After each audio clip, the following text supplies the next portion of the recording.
I want to quickly talk to you about something that I recently discovered. And it would have been really helpful for me if I had seen this video right then, so I wanted to do it.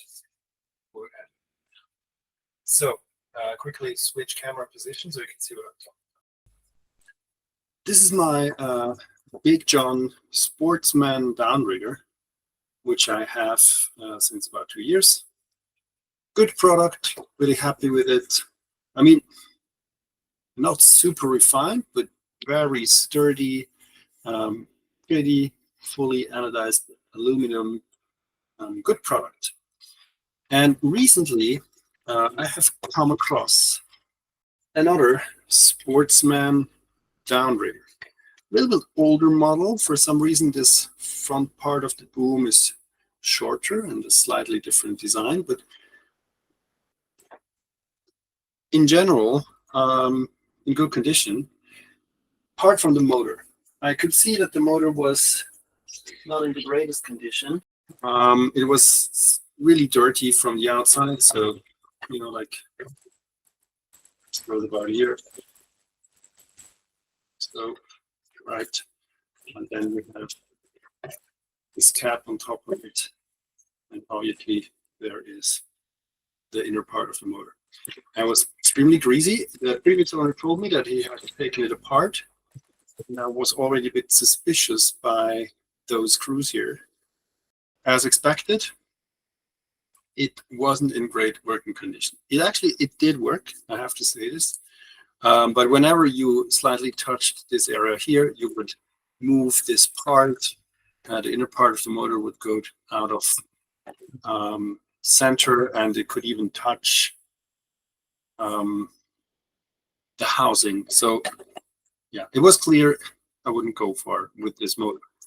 I checked online how much a new replacement motor costs from Big Jon, and it's, I think, something around $350.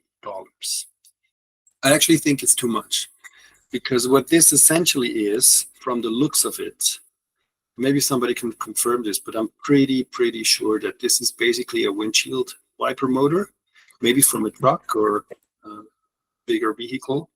It's not sealed or anything, not particularly at least.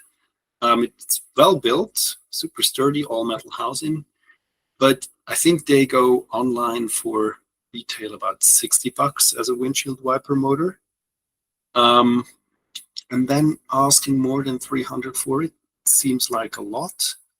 So, but I read online that you actually could replace the Big Jon motor with the Cisco Fishing Systems motor. And the Cisco motor, as you can see, I purchased one. The Cisco motor is just about $150, I think 140. And if you look at it, it looks quite similar. Actually, in some parts, I even think it's improved. Cisco adds this shrink tube around the motor body, which is great because as soon as this black protective finish goes off, water could actually get into the crevices of the motor body, which it doesn't if you have this shrink tube on top of it. They also applied some marine sealant. I don't know if you can see it. As an added bonus, the shrink tube they use is glued inside with hot glue. So this will not come off. This will be super sturdy. It's really thick. So yeah, that's really great thing. They also sealed this part here with marine sealant really well. I have to see how I do this because the Big Jons usually they have this this cover here, right? Now let's see if it fits. It should. All the metrics, I mean, it should fit. This is also really nice. This is really screwed well to the axle here. It won't get pushed into the motor housing, as I had seen it with the Big Jon, because they just use a C-clip here, which will and then a plastic washer that pushes against it. And I think this is the superior design. So actually quite a good motor. Now let's check if it fits. And this would then answer everybody's question. So it has these 3 bolt positions as the downrigger body has, and then we have here the screws. I did actually went ahead and greased the threads of the screws.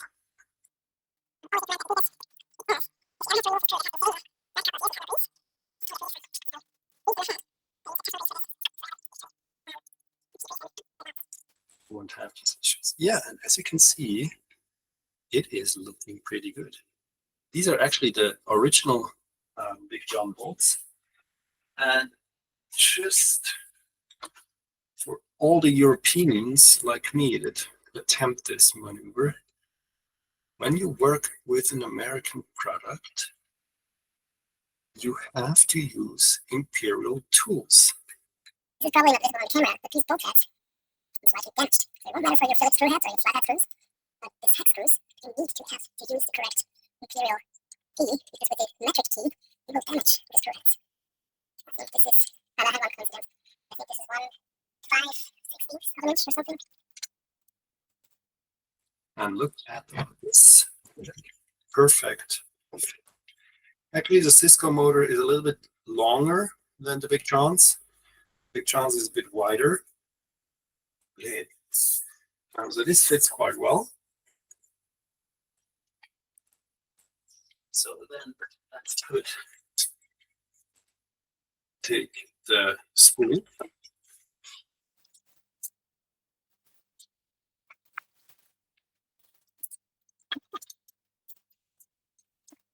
This is really nice because you have this inside this clamp on the axle. It will not push it against the motor housing, and you hide the downrigger. But it's not so easy to do this on camera. This thing that goes in.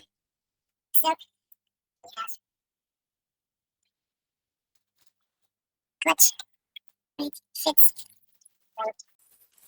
I had to purchase new bellwheel washers because actually, and this is also important, I would consider for a downrigger, you should always, when you go into the downrigger, you should loosen this screw. And I actually added, I think originally there were 2 bellwheel washers. I will add 4 that you have sort of like a bellwheel spring. Washer. That's actually not ready. Come on. So, and yeah, as you can see,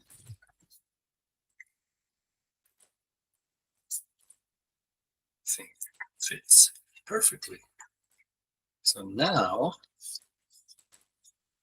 actually, $150. I mean, I will have to do, to put some work into adding this housing. Maybe I have to add some new. This is like go right. So untie those screws. Check if it's sealed in here. Remove this. Is it better? I have to maybe take an X-Acto knife and cut off some of this, some of the sealant. And here we go. That's it. Yeah, drop-in replacement motor for half the price. I recommend it for all the Big Jon owners out there. If ever their motor breaks down, just replace it. Also recommend to add this shrink tube to your Big Jon motor, which doesn't have it. If you're wondering which dimension of shrink tube will fit such a motor, you can look for battery pack shrink tubes. They usually come in really big sizes. They also have, there's online hints on how you need to dimension them to fit them. So yeah, this is another tip to do it. So